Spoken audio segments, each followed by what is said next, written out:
about Nikola. What do you think of this soap opera that seems to be swirling around the company, number one? And what do you think of Nikola's deal to sell part of itself to General Motors? Okay, first point, can't really comment on the controversy there. That's not really our wheelhouse. But in terms of the fundamentals of the transaction with GM, we think it makes sense. We think it's very consistent with the strategy that GM laid out in terms of how it's going to pursue electrification and autonomous driving. We think they approached it in a diligent manner. So we think it makes sense.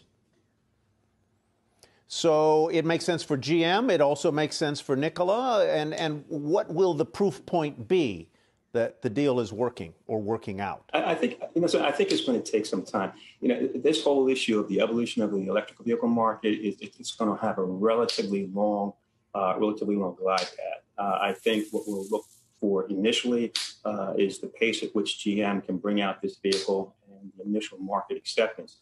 But whether or not it's going to be a hit or a miss, I think it's going to take some time to tell. But at least initially, as we said, our view is this transaction is very consistent with the kind of transaction strategy that GM has laid out. It's consistent with the kind of very diligent capital allocation strategy that they've laid out, and the idea that they don't have unlimited amount of capital, so they've got to spend it very wisely and place the money in a number of different areas. Nikola is one of them. All right, let's broaden out and talk about the auto industry and who you think the winners and sinners will be over the next few years. You point out that the decline in sales in the first half of 2020 was even steeper in percentage terms than during the 2008-09 and into 10 financial crisis. So how long is it going to be before we're back to those pre-pandemic sales levels, or maybe even to the sales levels of a couple of years ago, which were in the upper teen millions domestically?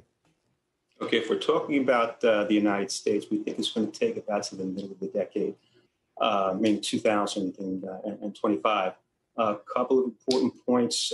We're not expecting the kind of cash for clunkers government support that helped the industry out of the previous downturn.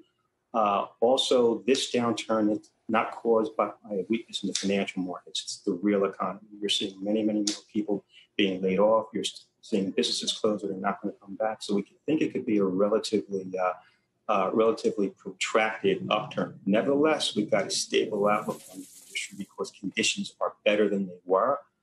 But we think it's going to take a long time for the industry to come back. And at the same time, we still have negative outlooks on 19 of the 22 car companies that we rate. So industry is stabilized.